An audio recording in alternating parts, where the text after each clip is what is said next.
Nixon picks up the phone and makes one call by Sunday night. Everything changes. Friday, August 13th, 1971. The inflation eating your savings right now, that call, the reason a dollar buys half of what it did 50 years ago, that call, the financial crises of 2008, 2020, and probably the next one. All roads lead back to that one weekend. 15 men, a secret mountain retreat. No press, no Congress, no public. Nixon and his advisors had $10 billion in gold left, against $40 billion in promises to the world. The math didn't work anymore, and they all knew it. What shaped every single dollar, every single euro, every single yen from that day to this happened in that room, over 3 days, and almost nobody knows the full story. Let's open this file. All right, let me tell you the official story first. Then I'll tell you what really happened. 1944. World War II wasn't over yet, but everyone knew it was ending, and the destruction left behind was unimaginable. Cities had turned to rubble, economies had collapsed, confidence in currencies had been wiped out completely. It was at this point that delegations from 44 countries gathered in a small New Hampshire town called Bretton Woods. There was one question on the table. What kind of new system needed to be built to make sure this kind of destruction never happened again? But I have to say this, not everyone at that table was genuinely looking for a peaceful solution. There were two very different men at opposite ends of that table. British economist John Maynard Keynes, one of the sharpest financial minds in the world, and on the other side, the little-known but far more powerful American, Harry Dexter White. Keynes wanted a global currency called the Bancor, neutral, not tied to any single country, belonging to the whole world. But White didn't want that. Because America had a different plan, White knew something very well. America had come out of the war stronger than anyone. More than half the world's gold was sitting in Fort Knox. If the new system was tied to gold, whoever held the gold would rule the world. Keynes lost. The Bancor was buried in history. The new system worked like this. The dollar would be pegged to gold, 1 ounce of gold, exactly $35. Every other currency in the world would be pegged to the dollar. Britain, France, Germany, and the rest had no choice but to accept it. They had come out of a war. They had no bargaining power left. For 27 years, this system worked without a hitch. Japan rose from the ashes. Europe was rebuilt.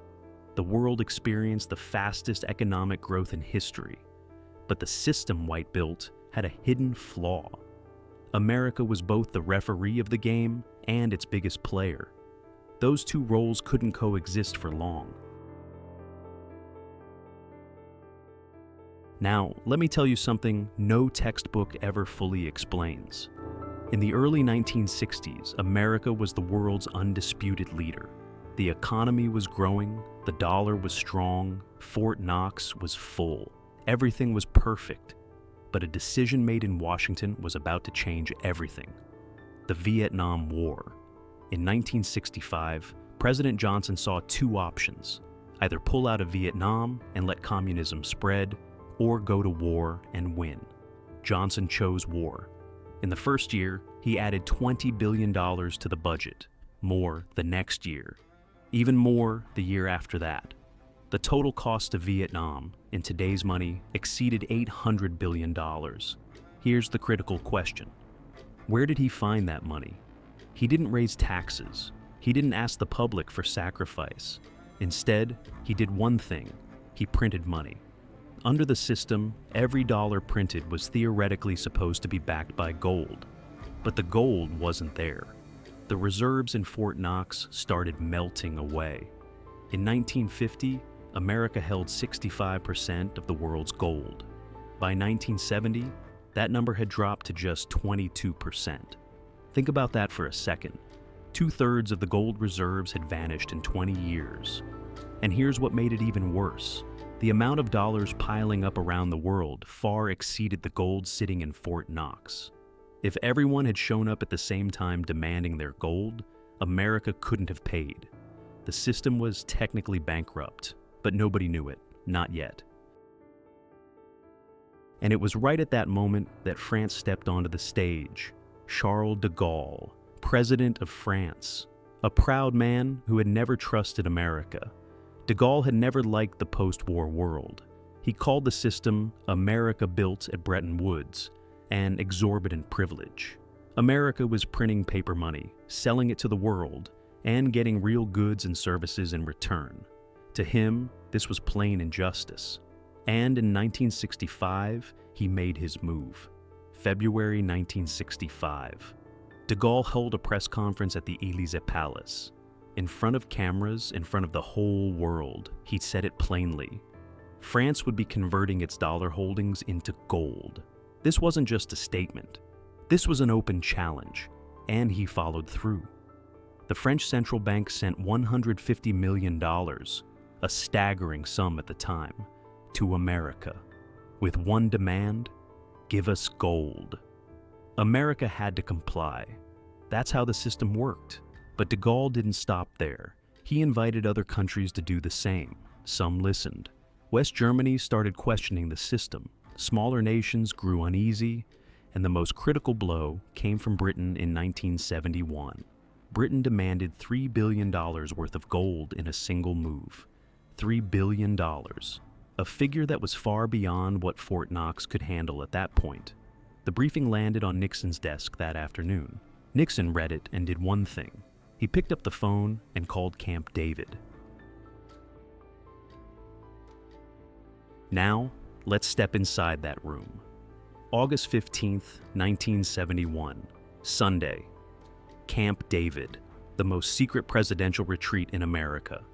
Outside, the sun is setting.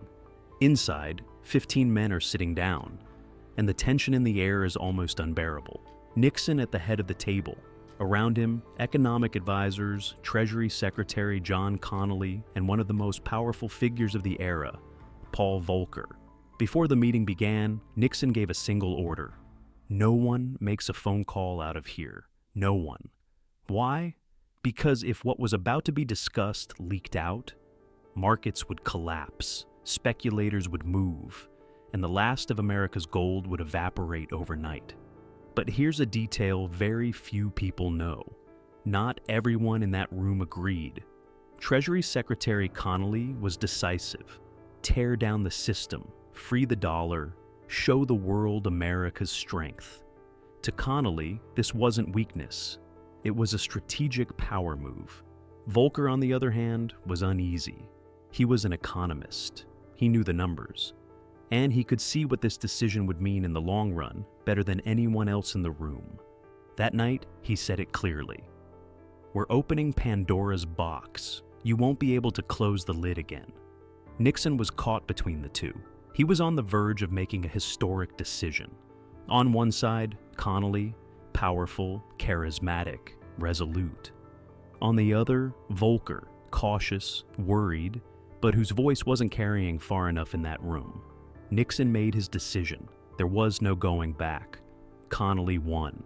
But before the meeting ended, there's one more detail. Nixon said something that night that would go down in history. We are all Keynesians now, he said. So the ideas of Keynes, who had lost at the table in 1944, were being put into practice by Nixon in 1971. Ironic, isn't it?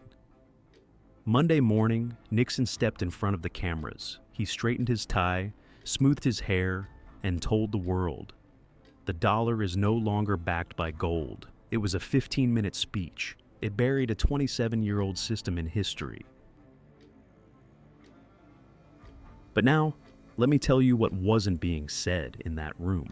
Because beyond the economics, Nixon had a far more personal reason for making this decision. The 1972 elections. Nixon had barely won in 1968, and he wanted to win again in 1972. But the economy was going south. Unemployment was rising, inflation was climbing, the public was unhappy. And Nixon had a very special name by his side. Arthur Burns, chairman of the Federal Reserve, head of the central bank. A central bank is supposed to be independent. It's not supposed to be influenced by politicians. But the relationship between Burns and Nixon was anything but that. According to audio recordings that later came to light, Nixon was putting direct pressure on Burns before the election. Loosen monetary policy, lower interest rates, stimulate the economy before the election. And Burns did exactly that. On one side, Nixon cutting the dollar loose from gold. On the other, Burns slashing interest rates. Together, they gave the economy a short-term boost. Nixon won the 1972 election by a landslide, but the bill that came due was devastating. Low interest rates, a weakened dollar, rising oil prices. When OPEC made its move in 1973, America had to fight all three problems at once. And at that point, the words Volcker had spoken that night echoed back. "You've opened Pandora's box. You won't be able to close the lid again." All right, now we get to the question you should really be asking. What happened to the world when Nixon made this decision? For the first few days, nobody really understood what had happened. Markets reacted in confusion. Some economists called it a temporary measure.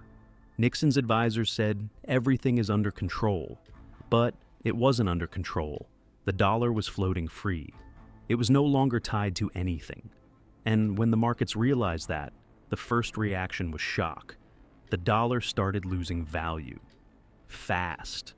The real bill arrived in 1973. OPEC, the cartel made up of Middle Eastern oil-producing nations, made a decision. They were cutting off oil sales to America. Why? The visible reason was America's support for Israel. But there was a hidden reason. As the dollar lost value, their oil revenues were melting away too. And they had no tolerance for that. Overnight, gas prices quadrupled. Long lines formed at gas stations across America. People waited for hours. Some states switched to an odd, even license plate system. Odd plates today, even plates tomorrow. For middle-class Americans, this was a nightmare. Throughout the 1970s, the dollar lost a third of its value. Inflation shot up to 14%. Mortgage rates hit 20%. Buying a home, buying a car, starting a business, all of it became unimaginably difficult, almost out of reach. The cause of all of it was the Sunday night. And this rarely spoken truth didn't just change America. It changed the entire world forever. Because now, no currency was tied to anything real. The dollar, the euro, the pound, the yen. All of them became numbers written in thin air. The system is called fiat money, from the Latin for "let it be so," which means the money in your pocket today is only valuable because a government says it is. Nothing else backs it. And unfortunately, this system opened an incredible door for speculators. Do you remember Soros? George Soros attacking the British pound single-handedly in 1992? How did he do it? With a method that was simple but terrifying. He borrowed pounds he didn't own, billions of them. Then he dumped them all on the market at once. A sell-off of that magnitude created enormous downward pressure on the pound. It started losing value. The Bank of England fought back. It raised interest rates from 10 to 15% in a single day. It bought billions of pounds off the market, but it made no difference, because the capital behind Soros was so massive that even a central bank couldn't hold the line. By evening, Britain surrendered. The pound had collapsed, and Soros had made $1 billion in a single day. I'll tell the full story of that in a separate video, because what happened that day goes much deeper and much darker than this summary. But let me say this now. Without Nixon's decision, Soros's move would never have been possible. The fiat money system opened that door, and Soros was just the first big name to walk through it. But the story doesn't end there. 2008, the greatest financial crisis in world history. Banks failed, homes were repossessed, millions of people lost their jobs. And what was at the core of that crisis? A financial system built on worthless assets, growing without any control. You've been with me for 15 minutes. If this story made you think, now is the perfect time to hit that like button. When YouTube sees that signal, it shows these files to more people, the logical endpoint of the fiat money system. And today, the world processes $8 trillion in foreign exchange transactions every single day. Think about that number. 10 times America's entire annual defense budget, changing hands in a single day. All of it is the legacy of that Sunday night. And let me say this system will be questioned again one day. Maybe soon, maybe very soon. Let me tell you something. Once you've learned this story, the way you see the world has to change. Because now you know, today's financial system wasn't born out of necessity. It was born from a decision made on a Sunday night. A decision made by 15 men in a room, and the consequences of that decision are still playing out. Inflation, that's Nixon's legacy. Currency speculators, Nixon's legacy. Central banks with the unlimited power to print money, Nixon's legacy. But here's what I want you to know. Can this system be changed? Some have tried, some are still trying. And this story doesn't end here, because every major crisis the world economy has faced since 1971, 2008, 2020, and probably the next one, all of them trace back to that Sunday night. Keep following Dark Capital Files, because this is only the first file. There are much darker stories ahead.